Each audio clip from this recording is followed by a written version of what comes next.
Welcome to the Canadian Beef Cattle Podcast, presented by the Beef Cattle Research Council. The most popular content from beefresearch.ca, available on the go. Before we get into this week's episode, a quick message from the BCRC. Carrying capacity is the amount of forage available for grazing animals in a specific field. Accurately calculating it is crucial for setting the right stocking rate, ensuring animal productivity, and maintaining grassland health. The BCRC Carrying Capacity Calculator offers two methods for calculating the carrying capacity of your pastures to help maximize efficiency. Explore this resource and learn about the steps involved in these two methods by clicking the link in the show notes. This episode is titled, How Starting Slow Leads to Grazing Success. Rotational grazing can mean different things to different people. This beneficial management practice, BMP, is often adopted at varying levels of intensity, depending on timing and amount of precipitation, water source, or labor availability. Rotational grazing can offer many benefits, including a more evenly grazed field, enhanced soil health, improved water quality, and preserving the productivity of your pastures. Rotational grazing systems can also offer more options in dry conditions, but back-to-back droughts, water availability, fencing, and labor can make implementation of this BMP a challenge. 3 Alberta producers have shared their journeys around the adoption of rotational grazing and the challenges they have overcome to be successful. They hope that by sharing their stories, other producers can gain insight and knowledge from their experiences. Kelly and Jill Burkhart started operating a 5th-generation farm in the mid-2000s, starting with a small cow herd and background operation. Located between Wetaskiwin and Camrose in Alberta, they now raise a mix of cow-calf, background, and crop enterprises. They have tripled their herd to 175 head of mature cows, and their land base has expanded with additional rented acres. They have tripled their backgrounding operation and doubled their grain land. The expansion helped them achieve their goal of staying full-time on the farm. Kelly and Jill both have degrees in range management. Together with schooling and experience, they are extremely knowledgeable in pasture and grazing management. The Burkharts have had rotational grazing as a part of their operation since the beginning. Kelly built some fences for their rotational grazing setup on one of their quarter sections while he was still in school. All their rotational grazing systems have a permanent perimeter fence with portable fencing to split up paddocks. Typically, Kelly and Jill are understocked when grazing. Therefore, they do not worry about having enough grass in dry years. We always say that we're here to grow grass, not beef. Through the years, they have increased the productivity of pastures. Their rotations are guided by grass growth, and Jill describes this as the art of range management. They often rely on the height of the grass. For example, if they graze down to 3 inches, they will wait to graze that section until the growth is back to 5 or 6 inches in height. Pastures and timing of grazing vary year to year, and it takes time to get to know how quickly grass will regrow after grazing. Recently, Kelly and Jill implemented an adaptive multi-paddock grazing system for the Alberta Agri-Systems Living Lab in an existing field that had not previously been incorporated into their rotational grazing system.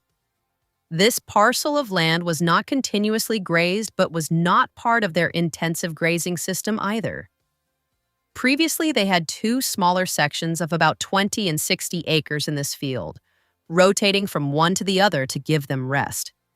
External financial support was utilized to install temporary electric fencing. They spent time reviewing a map of the land base and trying to figure out a fencing and water system. The field runs along a lake, adjacent to their neighbor's quarter that also runs alongside the lake, and they had to get a solar water system to make the rotational grazing system work. Building their rotational grazing system around a water source was challenging but necessary. Each paddock is pie-shaped, leading to the portable water trough. To get water, we just move the fence around the trough, giving them access.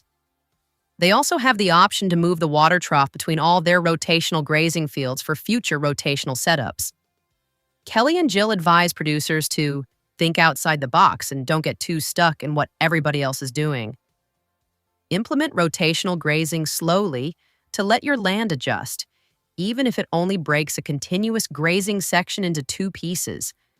That way, you are still helping the grass and letting it rest and recover. This way, you don't burn yourself out. New grazing systems take time to adjust and see improvements. Asar Grinda and his family run about 300 cow-calf pairs in a rotational grazing system, first established by his father in the 1980s. His father was a big believer in rotational grazing and joined the Gray Wooded Forage Association in the 1980s, which helped him learn about rotational grazing practices and how to set up his system. Asar's father originally started by strip grazing with yearlings. Asar set up 30 permanent paddocks ranging in size from 10 to 20 acres using a single-wire high-tensile fence for a long-term rotational grazing setup, along with temporary fencing for more intensive grazing. The single large pasture allows for the ease of cattle movement to each paddock without having to haul them to new pastures. A great advantage is having fewer herd groups in close paddocks to move cattle to for grazing. He keeps their cow-calf pairs in one group, saving on labor, and has a separate group of replacement heifers. The advantage of keeping the replacement heifers separate is that it allows them to breed their heifers with a selected heifer bull. They save certain areas to have stockpile grass available each year for calving, between late April and early June. Near the end of June, when the last few cows are finishing calving, cattle are placed into the rotational grazing system. They usually complete about 2 rotations on all their grazing land each summer.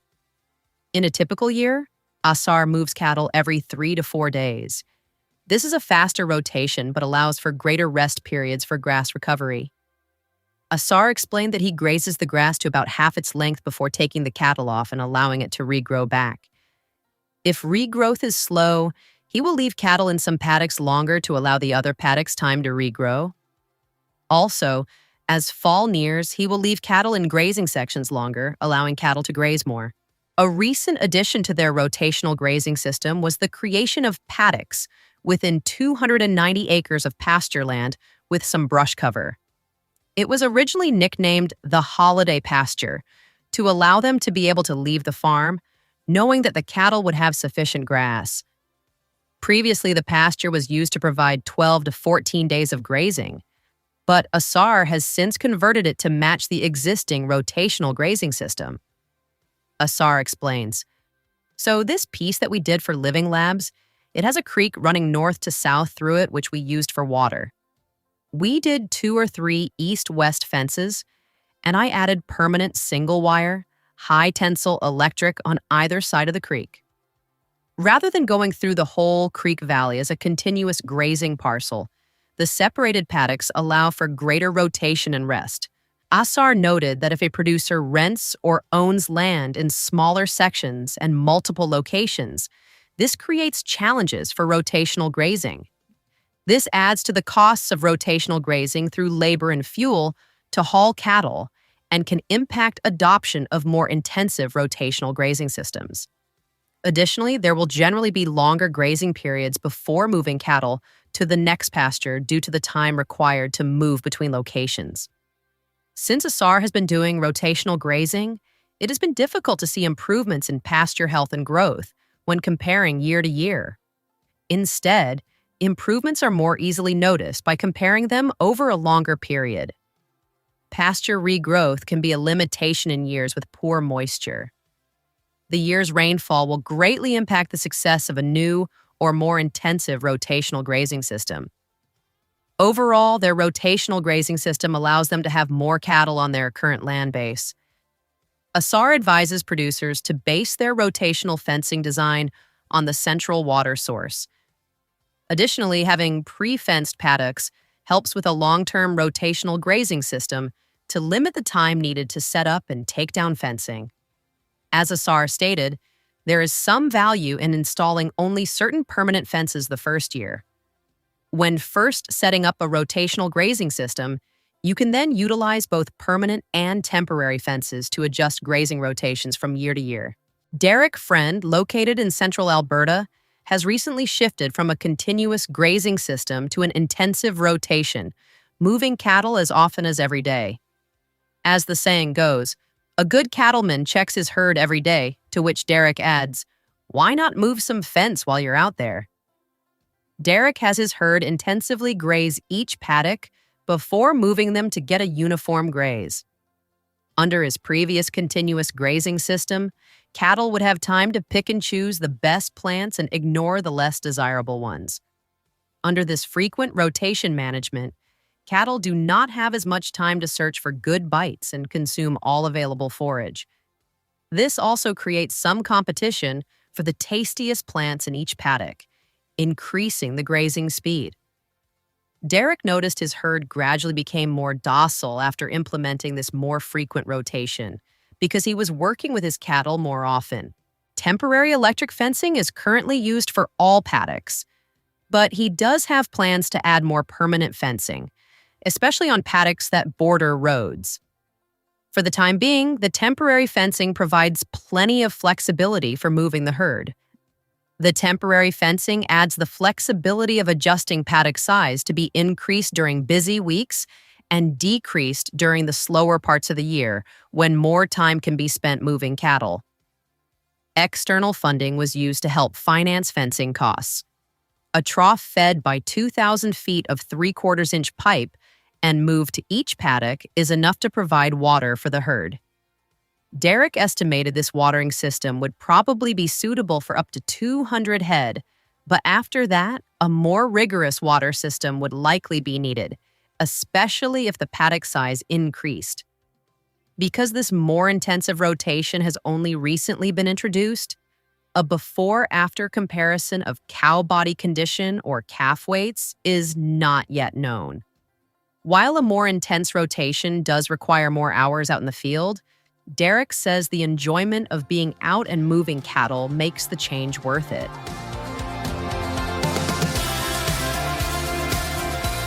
Thank you for listening to this week's episode. You can find all relevant links and information at beefresearch.ca or in the show notes.